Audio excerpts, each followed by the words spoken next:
in the Gangster Goodies kitchen with your favorite cooking show host. How are y'all doing today? Oh my God, I got a treat for y'all today. I know y'all say, she say that all the time, and I do, but I really do have treats for y'all every week, right? So this week's special guest, I'm just gonna show you who she is. First of all, let me say this, that she is a gangster goddess, y'all. So a gangster goddess is a woman who refuses to accept mediocrity as if it's her final destination, while possessing a unique combination of beauty, brains, and spirituality, y'all. Take a look at who's today's special guest is. Hey y'all, I'm Melesa Johnson, candidate for Jackson County Prosecutor, and I am here today in the Gangsta Kitchen. We're about to cook up some stuff, have some great conversations, of course talk about my platform and what I plan to bring to the prosecutor's office. So tune in, and I hope you have an appetite. I'm Melesa Johnson, and I'm running for prosecutor. I grew up here in Jackson County.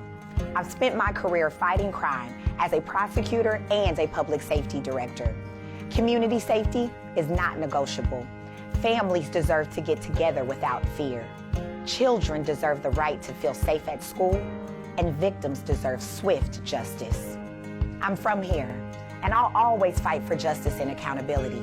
It's time for new leadership.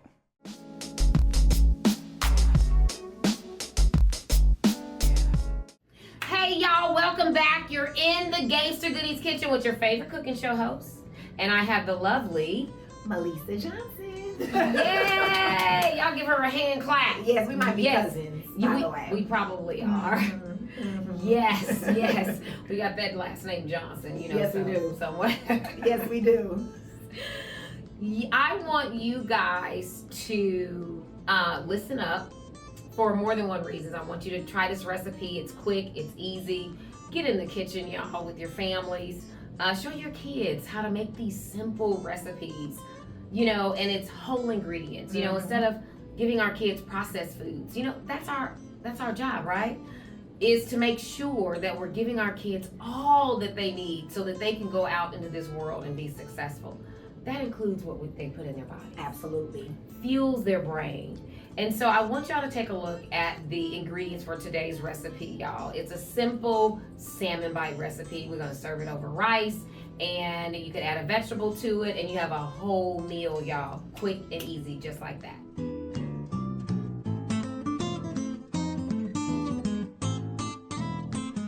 I know, right? Not a lot of ingredients. And so I've got a little bit of olive oil in the skillet. And so the first thing I did was I cut the salmon up into little bite-sized chunks. Perfect.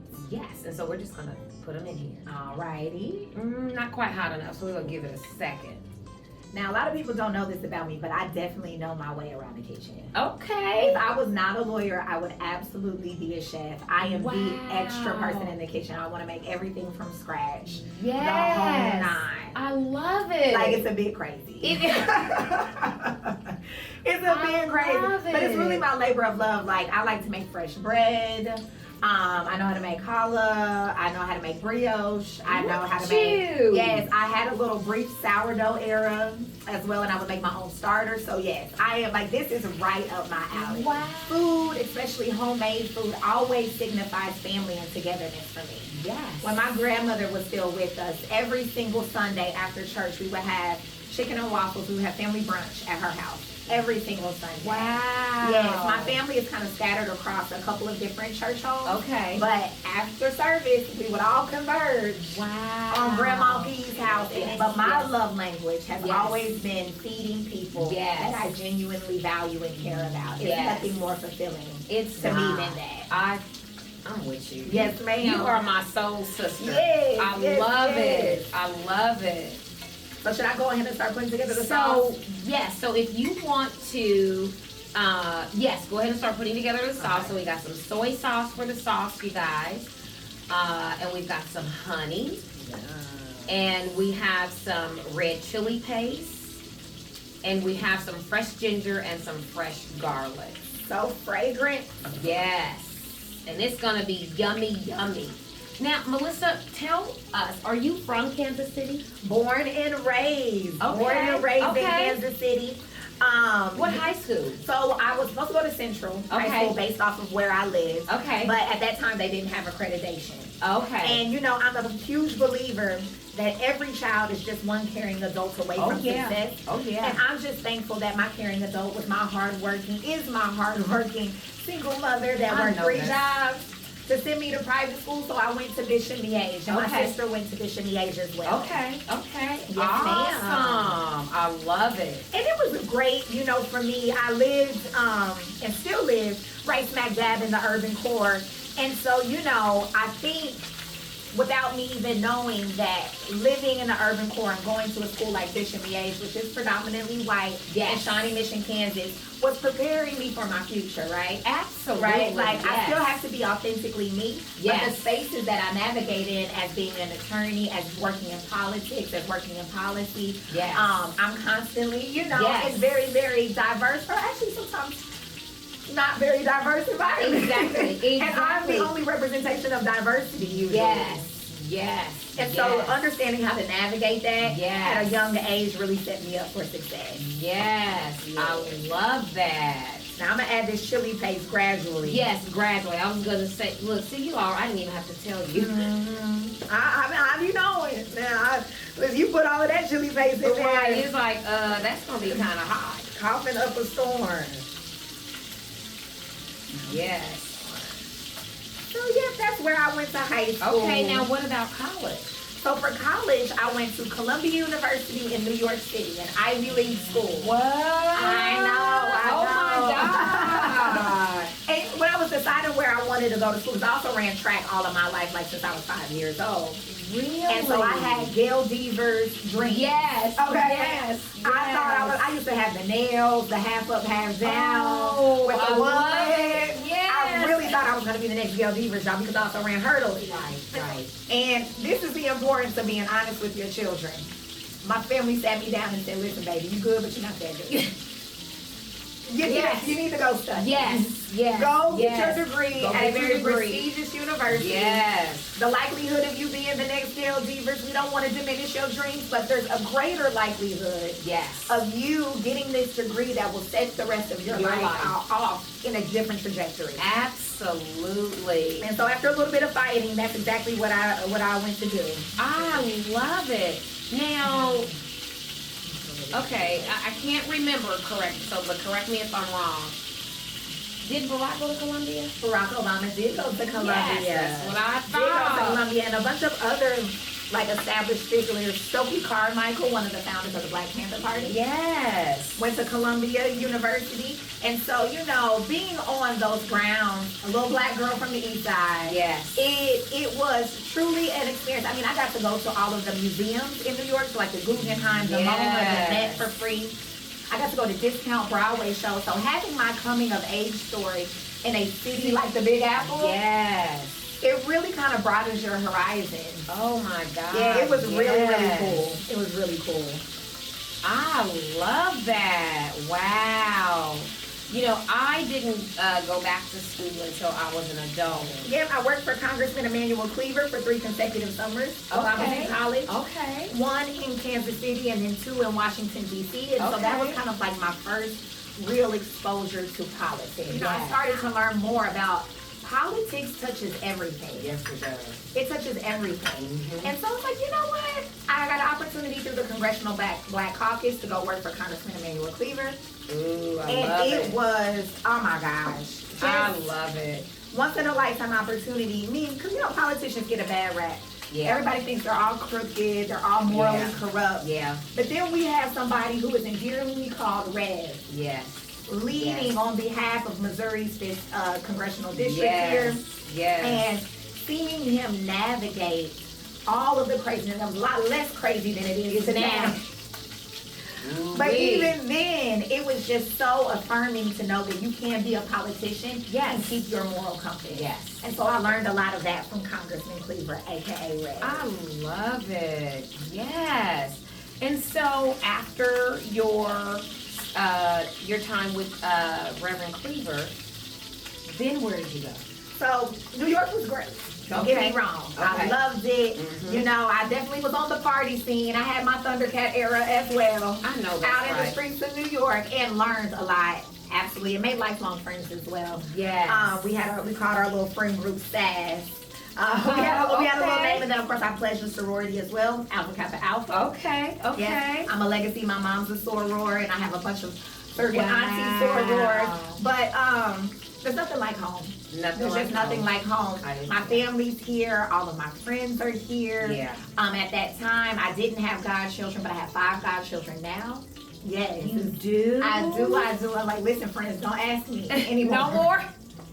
I don't even have any of my own yet. Don't ask me anymore. But, you know, it's a privilege and it's a blessing It when is. somebody asks you. So It I knew is. I wanted to come home. Yes. And the more I learned about, you know, what can you do with a political science major, Yes. law school is really a foreseeable next step. Yes.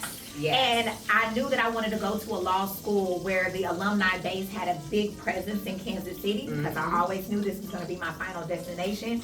And so I went to the University of Missouri in Okay. Columbia, Missouri. Okay. Okay. Where I participated on the mock trial team, graduated as the Order of the Barristers, which is an honors distinction. Worked at the Attorney General's office for a summer, interning there. Oh, wow. And then worked at a law firm in Okay. Columbia, Missouri. Okay. A personal injury law firm for 2 summers there as well. Wow. Yeah, Look yeah. at you. Oh my goodness. Yes. You've had some amazing experiences. I have. I've been a lawyer for a decade now, which is crazy to think about. But Wow. I've been blessed. I've been Yes. blessed to not only work in amazing places, but work for amazing people. Yes. Learn about what to do and what not to do in some Yes. circumstances. Yes. And also just to kind of have a very diverse set of experiences Yes. that has enabled me to do a lot of different things. Okay. And So I'm gonna turn this back on and we're gonna get that sauce all heated up, and then we're gonna put our salmon bites back in and let them kind of do their thing. in there. absolutely marinate a little bit. Yes, just a little bit, because we don't want the salmon to overcook. Right. You know, because that's horrible. Yes. Yeah. Nothing worse than overcooking. No, it is not. So we're gonna put a little butter in here, and that's just like, I think it's 2 tablespoons. Mhm. Yeah. There we go. It smells so good in here already. It does. Ooh, and once that ginger I and know. garlic hit it, it's gonna be even better. It is, and then that chili paste. Yes. And it's already like a pretty thick sauce, which is nice. Yes. Okay. So we're gonna pour that in there. Okay. Here we go. Now, Melesa, can you tell the viewers how they can connect with you? How can they, you know, come? Because there's a couple of forums that are coming up. Yes, yes, Okay. yes. And so, first and foremost, please visit my website at MJforProsecutor.com. 4 is spelled out, so it's MJFOR, prosecutor.com. Sign up for our mailing list where you can stay in the know of all of the upcoming campaign activities and events. Also on social media, on Instagram. Yes. My handle is MJforProsecutor. Again, FOR, the word 4 is spelled out. And then on Facebook, I'm at Melesa Johnson for Jackson County Prosecutor. Okay. Just make it a bit Okay. easier for people to find me on Facebook. And there Okay. is a forum coming up. I don't know if this will air by the time the forum happens. It'll be on. And so what we're gonna do is we're gonna put the salmon back in there. Okay. We're just gonna put them in there, a little one by one with these little pieces. My granddaughter loves salmon bites, so. My nephew does too. Does he? Yes, he's 2 years old. He's like, I'm obsessed with him. He's the light of my life. Oh. I love him so much. I saw him earlier today, but since he was probably 10 months or so, salmon has been his favorite food. I love it. He loves salmon, rice, and applesauce. I love it. Yes, he's a big boy too. And so, you know, just with the omega-3s and the fat, Yes. the healthy fats in salmon, Yes. it's really good for his brain development. And Yes, stuff. it is. And so I love what you said at the beginning about making sure that we are giving our loved ones wholesome Yes. ingredients and foods. Yes. Because that has an impact on your personality, It on does. your behavior, on your thought process for sure. It does, you know, Melesa. I really, I'm gonna show you guys what this looks like in the skillet, and then when we come back, we're gonna taste it, and we're gonna tell you how fire it is, and we're gonna learn more about Melesa Johnson. Look at that, y'all. It's so good.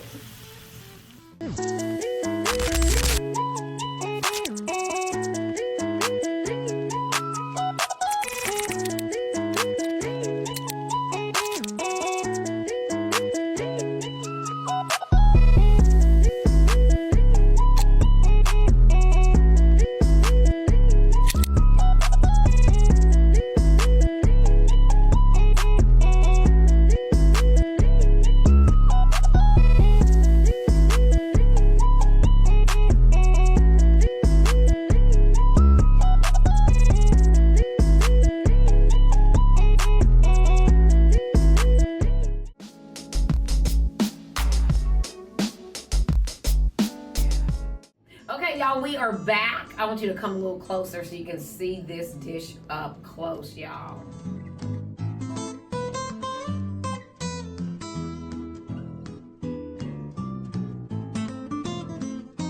Looks so good. I'm so excited. It smells so good. I am so like Yes. I'm just like Yes. my Yourself. mouth is Yes. salivating. Okay. There you go. Can I dive on Yeah, in? you dive Okay, in, let me get honey. Some rice, of course. Mhm. And I sprinkled some of that sauce on the rice too. Mhm. Yes. And if you wanted a little more sauce, you could double the sauce recipe. You know, the extra sauce definitely ain't gonna hurt. At all. Especially the way that it smells. Okay. Oh, it It smells should so be good. good for a taste test. But I will eat more. Yeah, look okay? I am love not it. shy or bashful I look, me neither, honey. about eating. And so is this something that you make often? It's not. Okay. Now, my granddaughter makes these all the time. Gotcha. But, because that's one of her easy things that she can make. I love to throw a salmon bite in the air fryer myself. So You know, that's something I do not have. Is an air fryer. you don't have an air fryer? Mm-mm. Really? The air fryer is my crutch. It's my security blanket. When I'm in a Everybody tells me I need one. bind. Mm-hmm. Mm. Oh my God.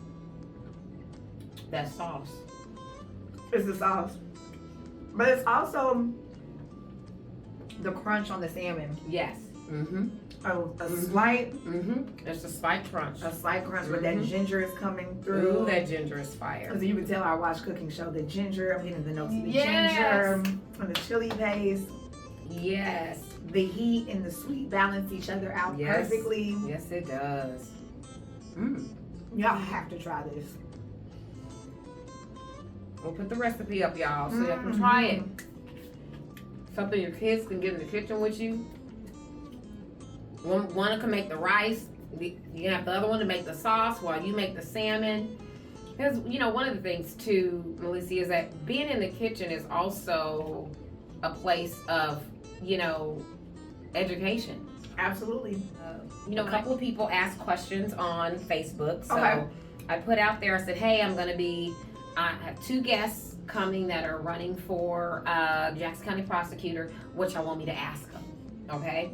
And so one of the questions that was asked was, how are, you know, because of the crime that we see, you know, and what role does the prosecutor's office have in helping to curtail that? Absolutely. That's a great question. And in my mind, it's twofold, right? The primary function of a prosecutor's office is to prosecute. I am definitely not afraid to prosecute, right? And when you hold people accountable in a very overt, swift, and direct way, it serves as a deterrent to the rest of the community that, hey, maybe I should think twice, maybe even 3 times before I consider hitting somebody, stealing somebody's car, or even shooting somebody, of course, right? And in present day, we are not charging enough cases. Not as many cases as we should. Now, there's a variety of reasons of why that is. But number one, I plan on holding people accountable. Directly, you know, oftentimes we charge cases at a lower level than what we think we really have the evidence to prove. Just so we can get plea deals, boom, button it up, get it off of our table. Sometimes we need to value justice over a conviction. And justice might look like, okay, I have this case, I'm talking to the family of the victim. Yes. They want to see something happen. Yes. Is that legally in bounds? Yes. If it is, you know what? Let's take it to trial. Let's. And let the chips fall where they may. Absolutely. If there's a split second of premeditation, Yes. we need to charge that as first-degree murder, not second-degree murder. Yes. Because sometimes, y'all, the harsh reality is that incarceration is the answer for some of these offenses. some of them, yes. So yes, we need to handle business in the courtroom, hold people accountable, leverage technology more so that we can get more cases across the finish line, increase our clearance rate so that we can take more of these cases into court and serve justice to families. We need to reimagine how we approach property crimes, right? Because today a young person might be a Kia boy stealing cars, but if that goes unchecked, 3 years down the line, they can be on a whole different level of criminality, right? Yes. We're not charging property crimes in Jackson County to the degree that we should be. Wow. Last year, you look at the Jackson County Prosecutor's dashboard, we only received, so the prosecutors only received 600 property crimes cases from KCPD. Wow. You cannot tell me that there was only 600 property crimes that happened in Jackson County. And of those 600, the current prosecutor's office declined to charge 198 of those cases. So that's 198 missed opportunities to check criminality before it naturally continues to escalate. Yes. And so right now, all of those property crimes go to the General Crimes Prosecution Division, where on your desk, because I used to be a prosecutor in the General Crimes Division. Yes, I used to be a prosecutor, won Office-Wide Rookie of the Year, tried everything from lower-level drug cases all the way up to first-degree murder. Wow. But I learned during that period that a non-violent property crimes case is just going to fall to the bottom of totem pole of importance, right? So I want to pull all of those property crimes cases out, create a separate standalone property crimes division, but turn it into a law student clinic. That way we're not tying up licensed attorney time. They need to focus on the shootings, on the violent burglaries, on the domestic violence cases, on the child abuse cases. Yes. And then we can expand our capacity and actually give these cases the exclusive focus that they deserve. Yes. Make sure the victims feel heard and advocated Absolutely. for. But then also to hold the offender accountable early before they end up doing something more egregious. Yes. And so that is one part of the answer to your question. What role does the prosecutor play in crime reduction? Is holding people accountable and sending a wake-up message to the rest of Jackson County. Hey, I'm not playing with y'all. Yes, absolutely. I'm not playing with y'all. Absolutely. You know, I know that. Yeah, I'm not. I don't have the luxury, right? Yes. I live right smack dab in the urban core. I'm tired of going to sleep to the sound of gunshots. Yes. I'm tired of seeing our children being murdered in the street in broad daylight. I'm tired of living around seniors that have owned their homes for 40 and 50 years and they're scared to walk outside. Exactly. I am over it. I am fed up. Yes. And so because of that, I do plan to take a more aggressive approach on charging decisions because we as a community need a wake-up call. We need a wake-up call. Y'all heard what she said, y'all. We do. We do. Yeah, you know, we were talking, there was a time where no shooting should be rationalized. But there was a time in our community where there was a code. Right? Women and children. Off limits, right? You keep certain behavior relegated to a part of the city where you know those factors are not present. Exactly. Present day, there's no rules. There's no code. Crime is completely out of control. And so, yes, I think our community needs a wake-up call that needs to be delivered by the Jackson County Prosecutor. When I did my announcement press conference in September of last year, I said verbatim, my message to violent offenders will be clear. Change your life or I'll change it for you. And the older I get, I turn into my mother and my grandmother. Because and I mean that with empathy. Yes. Oh, I mean that with love. I mean that with the desire to see us all thrive and us all succeed and excel. But if you aren't going to play a role in that, you leave me no choice. Absolutely. Now, but with this more aggressive stance on charging and prosecution, I know, just being a black person from the urban core, crime reduction cannot exclusively happen inside of a courtroom. Correct. Or inside of a prosecutor's office. Yes. So the other answer to your question, how can a prosecutor play a role in reducing crime, It's through resource deployment. Let's connect people to opportunities Yep. so that they never go down the road of criminality in the first place, or if they have, they're able to get back on track, back on their feet, right? Absolutely. Under the control of the prosecutor's office is a $30 million annual fund that is collected by a sales tax called Combat, a community-backed anti-crime tax. Now, we need to invest those funds into things like affordable housing. Year one, I plan on spending at minimum $3 million on affordable housing programs for high risk and returning citizens. Because how can I pull myself up by my bootstraps if I have no place to store my boots? Absolutely. And then we wonder why we rank highest in recidivism, well, one of the highest states in recidivism, because we do not have a great ecosystem for our returning citizens. Yes. I want to invest in culturally competent mentorship programs because there's a spectrum of people that we're dealing with, right? Yes. I'll use my sister and I as an example. I was a kid. If I was out of line, all my mom had to do was pick up the phone, yell at me, I would cry, and I'm on the straight and narrow.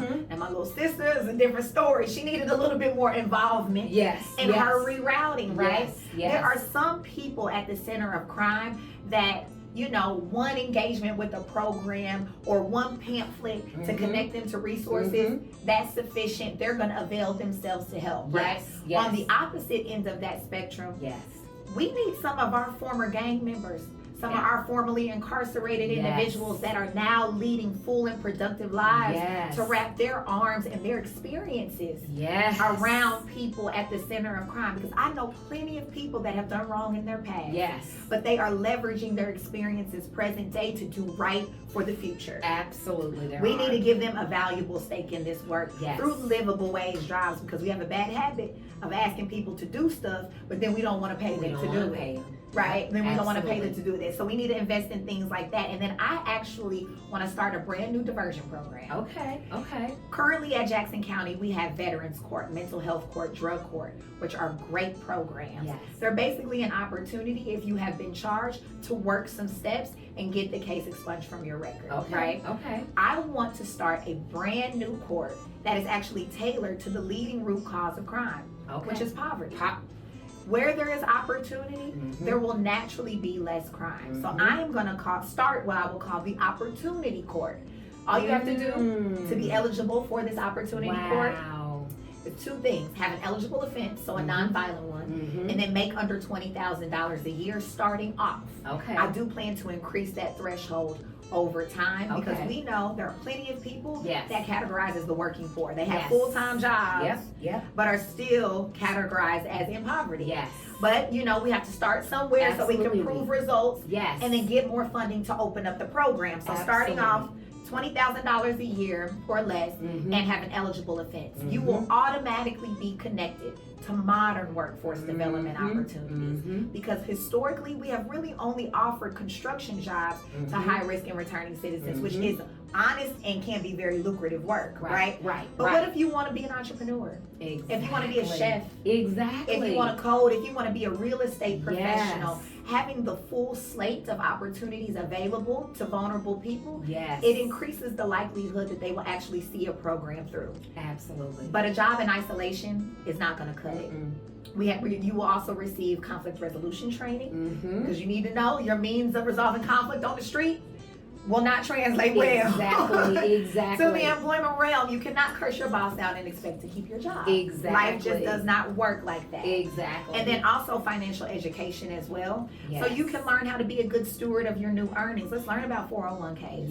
Let's learn about tax preparation time. Let's learn about unions and how unions can protect your benefits and your livable wages. All of these tools to build generational wealth that frankly most Black people have been disenfranchised from. When you look at the statistics of who is being victimized and who is offending in crime, it is disproportionately people of color. It's disproportionately people of color. And I know that because of my experience. Is holding people accountable, but at the same time making sure that we are deploying resources to make sure that our reduction just isn't for a year or for 2 years. We want a sustained reduction. And in order to do that, you have to have programs. You have to have resource deployment to make sure. One last thing, collaborations with our schools. Yes. Collaborations with our schools. Yes. If the prosecutor's office with this $30 million would just have the audacity to talk to our public and charter schools so that we can identify these behavioral issues of students early, get them connected to mentors, get them connected to cognitive behavioral therapy programs before it escalates to the Chiefs Parade shooting. We could see a much different batch of young people ready to lead us into our next generation. Absolutely. And I hate to keep coming back to the Chiefs Parade shooting because it was such a tragic event, but you know, a lot of my opponents are towing this very law and order, we just need more police type of messaging, which I'm a huge proponent of our police department. You know, officers, some of the same officers that I know and love, Scott Simons, hey, we were talking about you earlier. But if that was enough, the Chiefs Parade shooting would have never happened. Exactly. There was 850 law enforcement officers there, 1.5 million people, cameras, drones. News stations were broadcasting live. The likelihood that they would get caught was extremely high. But it still happened. The only way to prevent that incident was programmatic efforts that instill hope, something to look forward to. I'm not going to jeopardize my future by this reckless act because I have a job to go to, because I have a car payment to pay, because I have a child that I'm responsible for, right? And so making sure that we are, handling business in the courtroom, but we have to do all of the extra stuff as in well. The community. We have to. We have to. We absolutely have to. It is, I'm always concerned about my personal safety. Right? Yes. It becomes part of your just natural thought process. And you learn certain tactics to preserve yourself as best as you can. Keeping your head on swivel is what we like to call it, right? But going to those homicides, for me, does a couple of things.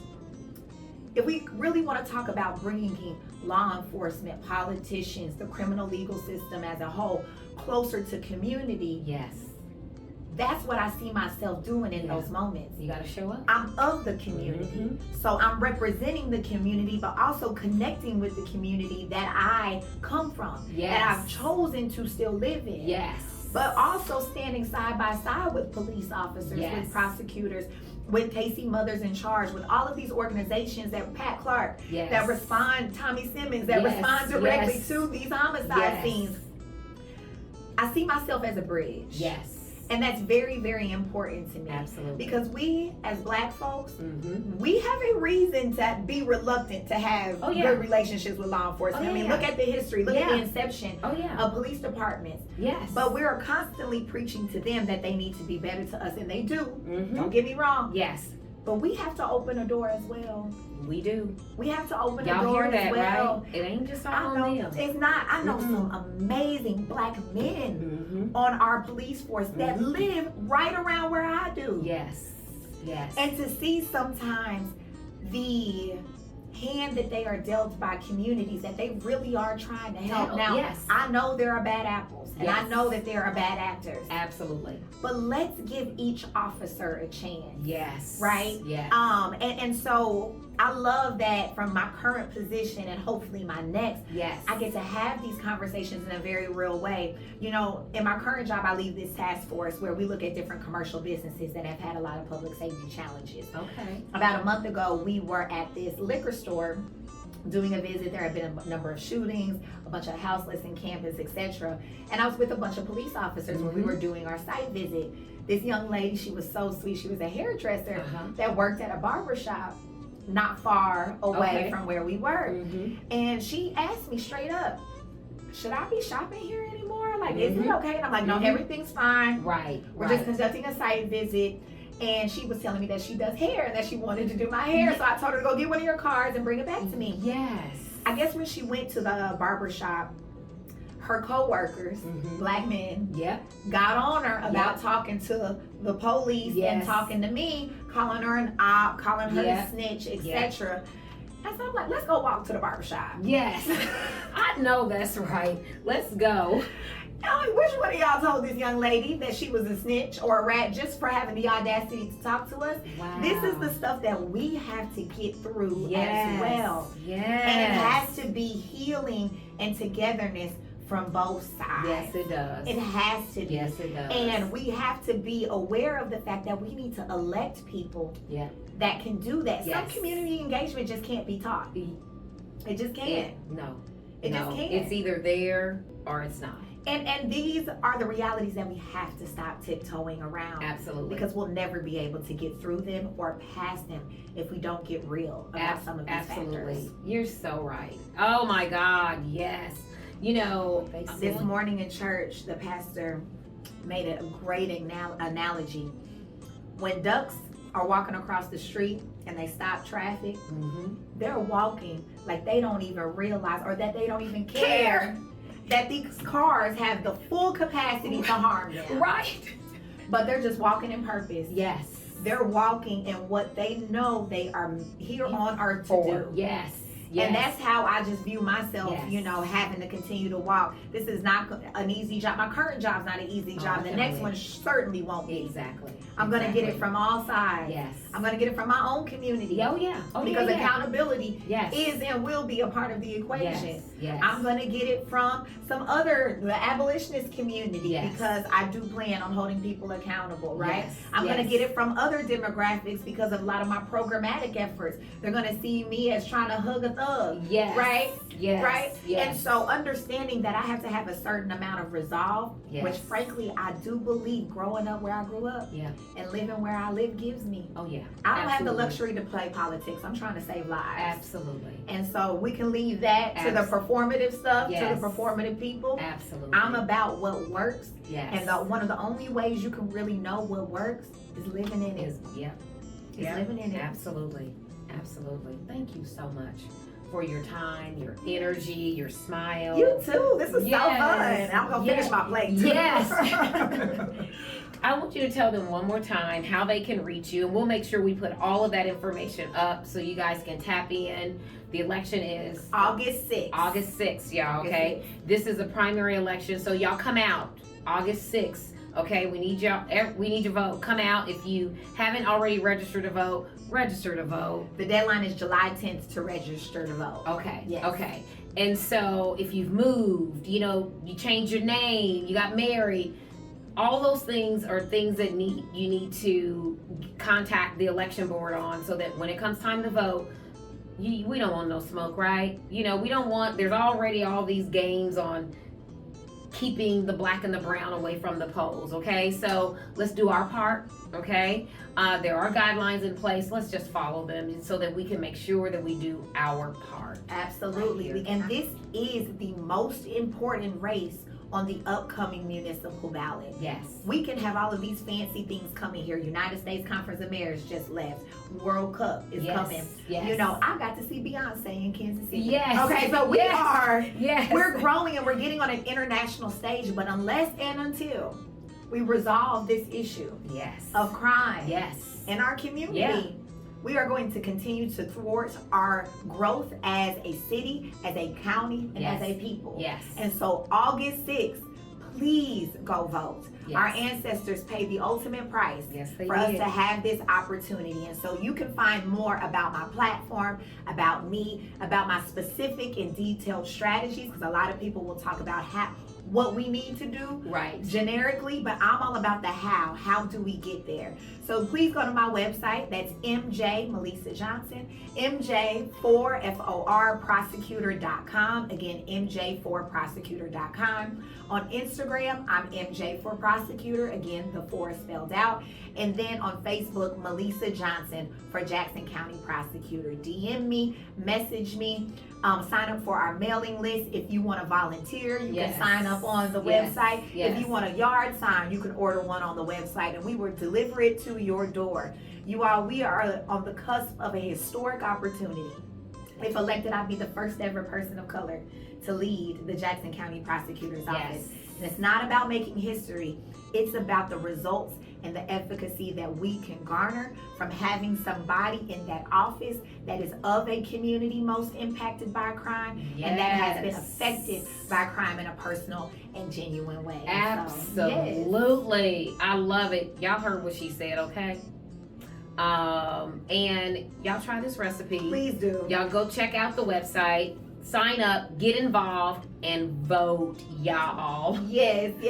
Thank Please. you so much for your Thank time. you. Yes, thank you so You're much, the sweetie. best.